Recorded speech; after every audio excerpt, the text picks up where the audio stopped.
반갑습니다.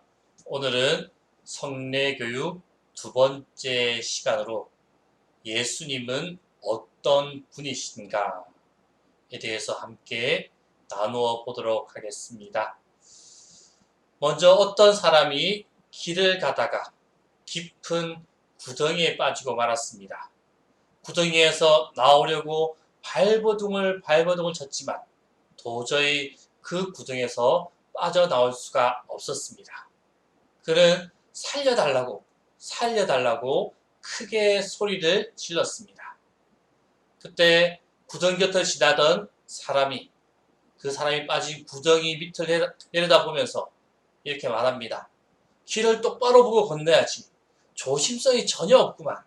앞으로 조심해서 다니시오. 라고 이렇게 혼만 하고 그냥 지나가 버립니다. 그리고 얼마 있다가 또 한 사람이 나타납니다. 그러면 구덩이 속에 살아보면서 이렇게 말합니다. 잘 궁리하고 생각하고 연구해서 혼자 나올 수 있는 방법을 찾아보십시오. 혼자의 힘으로 나와 보십시오. 라고 말하고 그냥 가버렸습니다. 또 한참의 시간이 지나서 한 사람이 나타났습니다.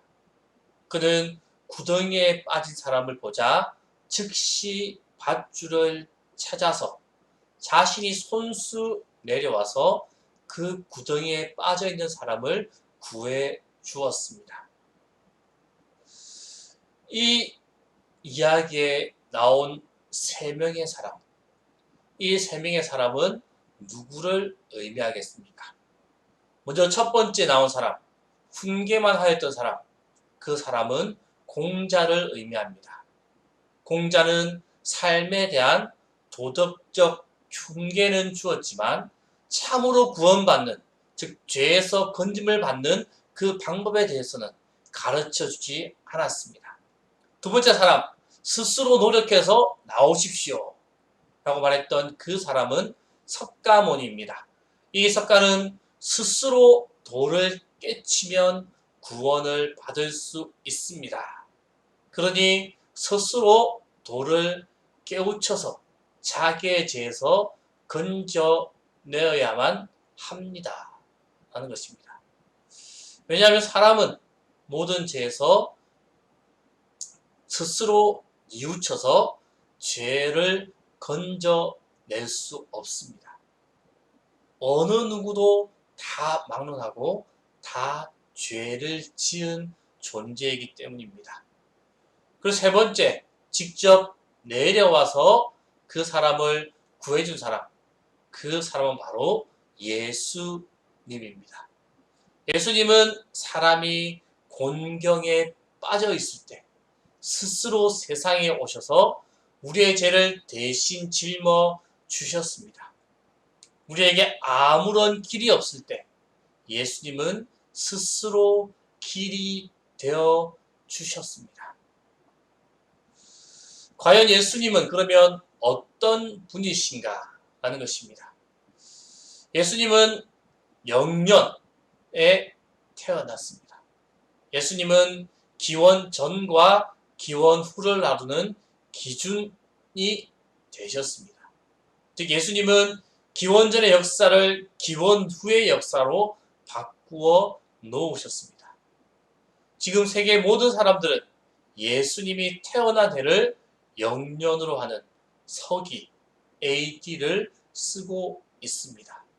즉 예수님이 태어난 그 분기점으로 예수님이 태어난 이전 BC 기원 전으로 구분하고 예수님이 태어나고 난 이후의 시기를 AD 기원 후라고 구분하고 있다는 사실입니다. 그러면 예수님은 하나님의 아들로서 성령에 의해서 잉태되셨습니다. 하나님의 아들로 오셨지만 아기 예수는 초라한 마구간에 태어나셨습니다. 예수님은 호의호식하기 위해서 이 땅에 오신 것이 아니라 모든 사람을 섬기기 위해 낮은 자의 모습으로 이 땅에 오셨다라는 사실입니다. 그리고 예수님은 태어나셔서 30세까지 부모님 곁에서 목수인 아버지의 일을 도왔습니다. 그리고 30세쯤 되었을 때 하나님의 부르심으로 공생애를 시작하셨습니다. 그리고 예수님은 하나님의 말씀을 전하시고 많은 병자를 고치셨습니다. 그렇게 3년을 공생의 삶으로 사셨습니다. 예수님은 이 3년이라는 짧은 기간이지만 사람을 변화시키고 그리고 세상을 구원하는 삶을 사셨습니다. 진리와 사랑을 외치시고 가난한 자들과 병든 자들을 고쳐주셨습니다. 많은 사람들이 예수님을 따라다녔습니다. 이것을 시기하고 질투하던 유대 지도자들, 그들이 예수 그리스도를 십자가에 못 박았습니다. 십자가에서 죽음, 고난으로 예수의 삶이 끝난 것이 아니라 이 무덤이 예수님을 가두지 못하였습니다. 예수님은 죽음의 권세를 이기시고 죽은 지 3일 만에 다시 살아나셨습니다. 즉 예수 그리스도는 죽음에서 부활하셨습니다. 그리고 죄와 불의가 패배한 것입니다. 그리고 제자들과 많은 사람들에게 부활하신 예수 그리스도를 보이시고 활동하시다가 40일이 지난 후 하늘로 올라가셨습니다. 이것을 승천이라고 합니다. 그리고 마지막 때가 되면 세상을 심판하기 위해 다시 오시겠다라고 약속하셨습니다. 이 다시 오심을 재림이라고 말합니다. 이 재림의 때 예수님은 구원을 받을 자와 구원을 받지 못할 자를 구분하시고 영원한 나라의 왕이 되실 것입니다. 그리고 두 번째로 예수님은 무엇을 위해 이 세상에 오셨는가 라는 것입니다. 그 첫 번째로 예수님은 우리에게 구원의 길을 열어주셨습니다. 사도행전 4장 12절 말씀에 다른 어떤 이에게서도 구원은 없습니다. 우리가 구원을 받을 이름을 각 사람들에게 주신 이름들 가운데 하늘 아래 이 이름 밖에는 달리 없습니다. 라고 말씀하고 있습니다. 즉 사람들은 무엇이 인류를 구원해 준다라고 말하고 있습니까? 어떻게 하면 구원을 받을 수 있다라고 생각합니까? 많은 고민과 고민을 해서 많은 사람들은 종교, 도덕, 철학, 이념, 물질, 과학 이러한 것들을 추구해 보았습니다. 그러나 그 결과는 참혹할 수밖에 없습니다. 인류에는 여전히 죽음과 질병과 부패와 고통, 전쟁이 따라왔습니다. 인간의 마음이 불의와 불법과 악독과 욕망으로 가득 차 있는데 아무리 좋은 것을 가져다 놓은들 무슨 변화가 있겠습니까? 무엇이 그들을 구원해 줄 수 있었겠습니까? 그렇다면 나를 구원해 줄 수 있다. 무엇이 나를 구원해 줄 수 있다라고 생각하십니까? 돈, 명예, 건강, 권력. 아무것도 우리에게 영생, 구원을 보장해 주지 못합니다. 인간이 생각하는 어떠한 방법, 어떠한 힘으로도 구원을 얻을 수가 없다는 사실입니다. 그러나 한 가지 구원 얻는 방법을 말씀합니다. 바로 주 예수를 믿으십시오. 그러면 당신과 당신의 집안이 구원을 얻을 것입니다. 바로 오직 예수 그리스도를 믿을 때 우리가 구원받을 수 있다라는 것을 말씀하고 있습니다. 그러면 우리를 구원받지 못하게 하는 그 죄가 과연 무엇입니까? 죄 때문에 죽을 수밖에 없는 우리가 되었는데 그 죄가 무엇인가? 그 죄를 사하기 위해 이 땅에 오신 예수가 말하는 죄, 그것이 무엇인가?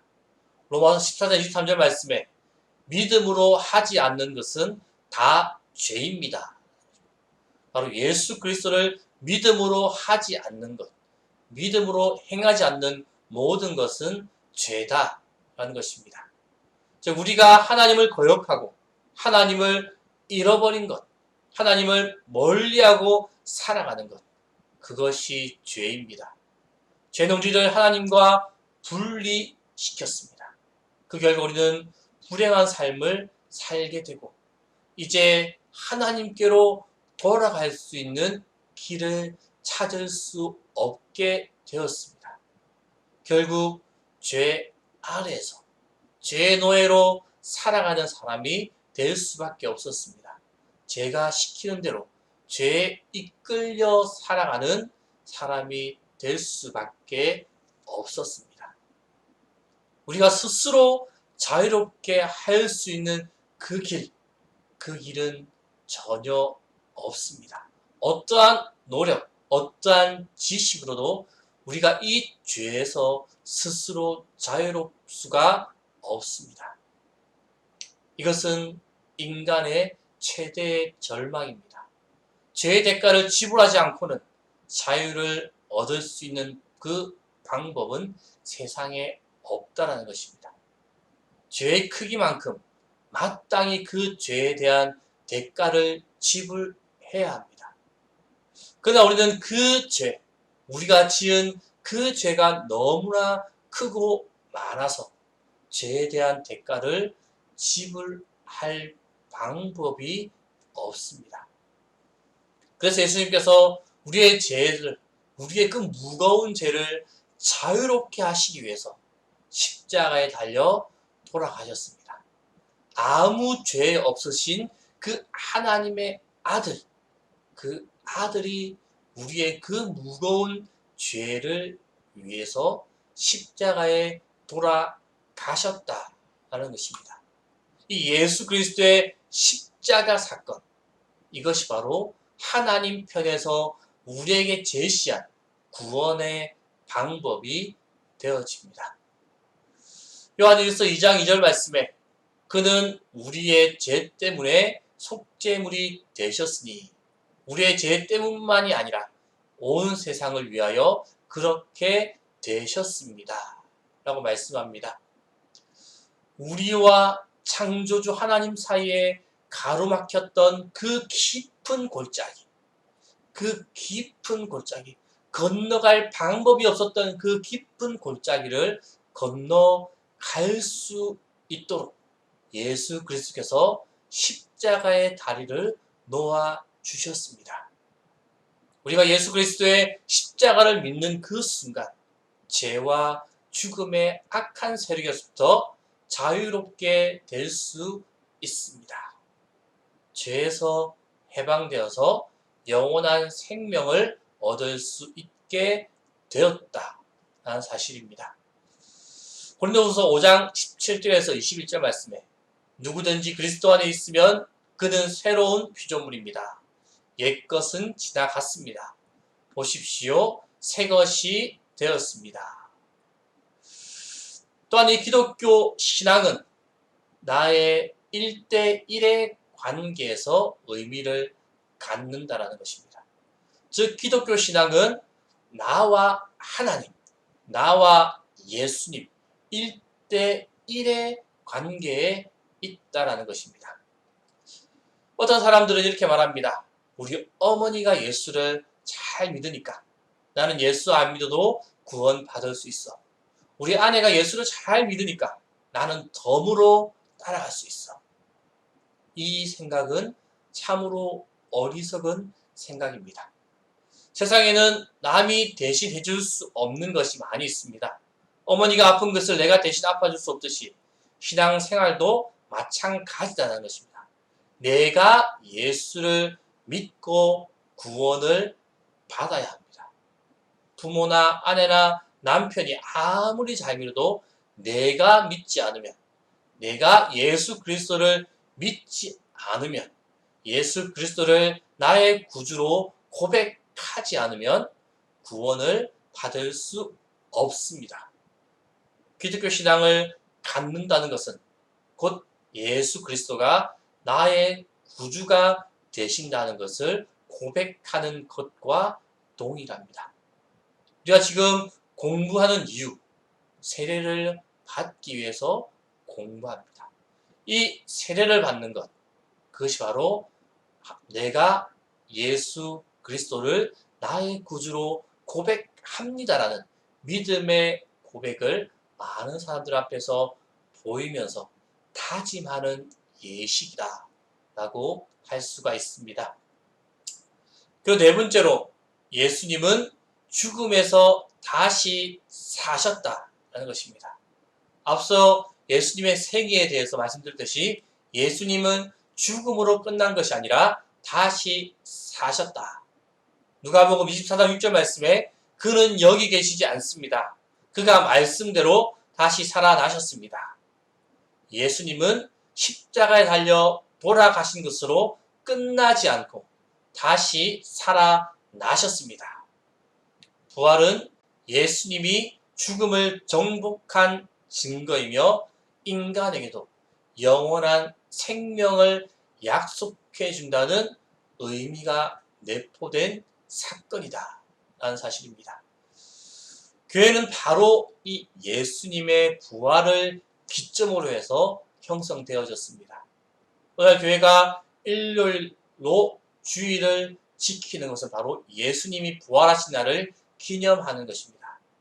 죽음을 극복하신 예수님은 하나님 우편에 앉으셔서 우리의 모든 것을 통치하고 계십니다. 그리고 마지막 날 예수님은 세상에 오셔서 심판하실 것입니다. 사도행전 1장 11절 말씀 우리가 한번 읽겠습니다. 너희를 떠나서 하늘로 올라가신 이 예수는 하늘로 올라가신 것을 너희가 본 그대로 다시 오실 것이다. 그 날이 오면, 예수님의 다시 오시는 재림의 날이 오면 알곡과 쭉정이를 구별하듯 알곡과 같은 신자는 천국으로, 쭉정이와 같은 신자는 지옥으로 가게 되어집니다. 그 날이 언제인지는 누구도 알 수가 없습니다. 오직 하나님만이 그 날을 알고 계십니다. 그럼 우리는 내일 종말이 오더라도 두렵지 않도록 늘 준비하는 마음으로 살아가야만 합니다. 그 준비의 마음, 그 준비의 삶이 바로 예수 그리스도를 믿음으로 예수 그리스도 안에 살아가는 삶입니다. 이번 성례 공부를 마치고 세례를 받음으로 진정 믿음의 사람으로 예수 그리스도를 믿는 믿음의 사람으로 고백하고 굳건한 믿음의 삶을 살아가는 우리 이번 성례 교육받는 모든 사람들이 될 수 있기를 바랍니다. 우리 함께 기도하겠습니다. 우리와 함께 하시는 주님, 이렇게 또 성례 교육 두 번째 시간으로 예수 그리스도에 대해서 함께 나누어 보았습니다. 주님, 예수 그리스도가 이 땅에 오셔서 주님의 사역을 하시고 그리고 십자가에 죽으시고 부활하시고 승천하시고 다시 오실 것을 약속하신 그 예수 그리스도의 삶, 예수 그리스도의 말씀을 의지하며 살아갈 수 있도록 붙잡아 주시옵소서. 나의 죄를 위해서, 우리의 죄를 위해서 이 땅에 오신 예수 그리스도를 믿음으로 굳건히 살아가는 우리 모두가 될 수 있도록 붙잡아 주시옵소서. 그 믿음으로 통하여서 우리의 있는 그 죄가 예수 그리스도 통하여 깨끗게 씻음 받는 그 삶이 우리 가운데 가득하도록 붙잡아 주옵소서. 예수님의 이름으로 기도합니다.